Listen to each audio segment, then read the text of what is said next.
Attitude सकारात्मक पण असू शकतो, नकारात्मक पण असू शकतो, आणि काही केसमध्ये कसा असू शकतो रे, संमिश्र पण असू शकतो. आता हे बघा, मी थोडेसे चित्र दाखवलेले आहे जे तुम्ही नेहमी पाहता व्हॉट्सअप फेसबुक वरती. बघा, यांनी काय काढलं रे चित्र, त्याला ते बार्स दिसले, पण त्या बार्सच्या पलीकडे असणारं जीवन कोणाला दिसलं, त्या दुसऱ्या टकलूला दिसलं. म्हणजे तर त्यांनी मस्त चित्र काढलेलं आहे, आलं लक्षामध्ये. मग ते पाहण्याचा दृष्टिकोन आहे. असे लोक विचार करतात पा, इतरांनी पडलं पाहिजे खाली, पडल्यानंतर का वो घेणं असंच पाहिजे होतं, बम उडत होती ना तू, मस्त झालं म्हणजे. आणि काही लोक दुसऱ्यांना यशस्वी बघून आनंदी होतात, असे लोक असतात बरं का. बरोबर, आपले साजन सर माहिती आहे का तुम्हाला, ते तशा विचारांचे आहे. त्यांना नेहमी वाटते की इतरांचं काय झालं पाहिजे, भलं झालं पाहिजे. काही लोक जलस असतात, एवढा कसं काय पुढे गेला. मग असे लोक सुखी कधीच जगू शकत नाही. बरोबर, जे दुसऱ्यांना पडताना पाहून आनंदी होणारे, दुसऱ्यांना यशस्वी पाहून सेलिब्रेट करणारे लोक कधीच दुःखी राहत नाही.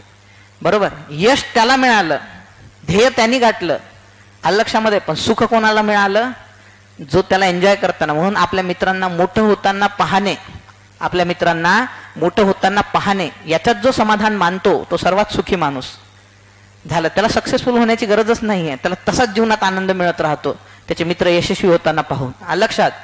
आता काही लोक आहेत त्याला विनाकारण म्हणतात, मित्र तर पुढे गेले, तू मागं राहून गेला, हे असं बोलणारे काही लोक असतात.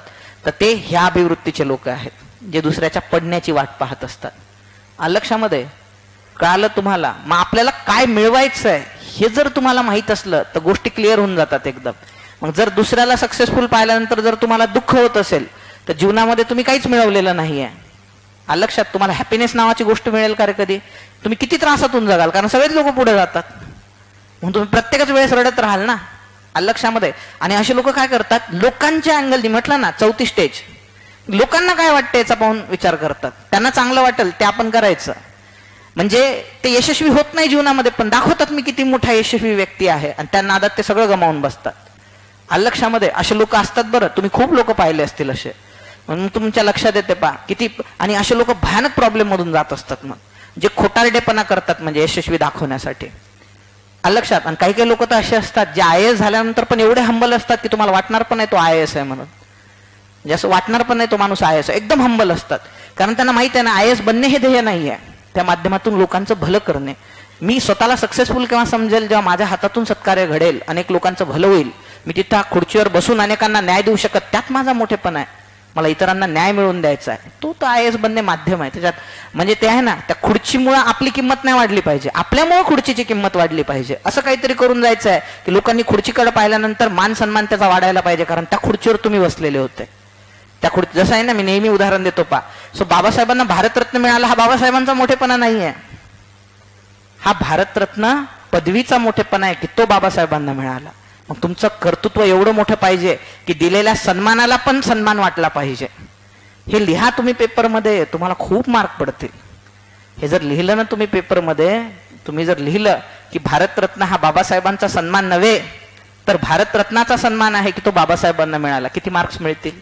महात्मा हा गांधीजींचा सन्मान नव्हे, महात्मा या पदवीचा सन्मान आहे की ते गांधीजींना मिळाला. गोष्टी लक्षात येतात का तुमच्या? उलटा विचार करायचा.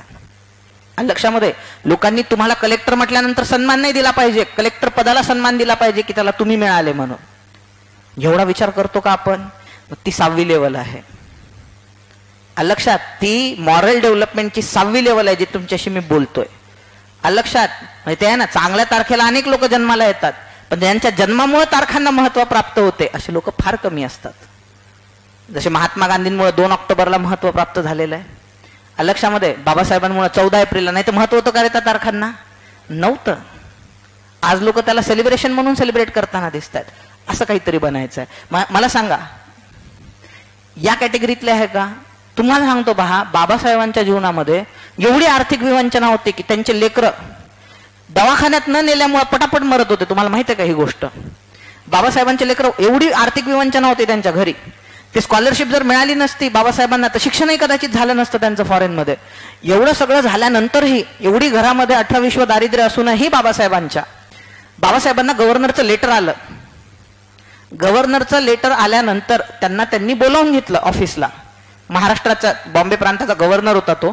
त्याला भेटायला गेले बाबासाहेब आणि त्यांना ऑफर दिली बाबासाहेबांना की तुम्हाला आम्ही पूर्ण मुंबई इलाख्याचं हे जे मुंबई शहर आहे सो त्याचा MLA म्हणून त्या ठिकाणी अपॉइंट करतोय. So member of legislative council जे आहे ते आम्ही तुम्हाला MLC म्हणून त्या ठिकाणी आम्ही अपॉइंट करतो. आमची जी कायदे मंडळ आहे म्हणजे आमदार, आत्ताचा काय आमदार, आत्ताचा आमदार पद. तर बाबासाहेबांनी काय विचारावं माहिती आहे का त्यांना, तुम्ही मला आमदार बनवताय किंवा MLA बनवताय हे माझ्यासाठी महत्वाचं नाही, माझ्या कामाचं स्वरूप सांगा, ते जर मला पटलं तर मी तुमचा जॉब घेईल. आता लोक किती मरमर करतात आमदार बनण्यासाठी. हा माणूस काय विचारतोय, मला काम करायला मिळेल का. जेव्हा त्या पुढच्या माणसाने सांगितलं की तुम्हाला शिक्षण क्षेत्रात काम करायचं आहे आणि तुम्ही इथे अनेक लोकांना, मग बाबासाहेबांना आठवलं आपण वर्गाच्या बाहेर बसून शिकायचो, हे पद जर आपल्याला मिळालं तर आपण अनेकांचा उद्धार करू शकतो, त्यांना वर्गाच्या आतमध्ये नेऊन शिक्षण देऊ शकतो. बाबासाहेबांनी त्यानंतर ते पद घेतलं. नाही तर दुसरा हावरट माणूस असला असता तर हा आमदार झालो, दे मला लगेच पद. ते लक्षामध्ये कळालं तुम्हाला. सो हा फरक आहे, याला ॲटिट्यूड म्हणतात. म्हणजे आणि तो ॲटिट्यूड बाबासाहेबांमध्ये वयाच्या 26व्या वर्षी होता.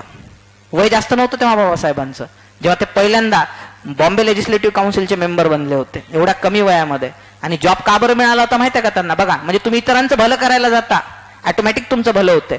बाबासाहेबांनी दलितांचं रिप्रेझेंटेशन मिळावं कायदे मंडळामध्ये म्हणून साऊथ बरो कमिशन समोर साक्ष दिली होती 1917 मध्ये.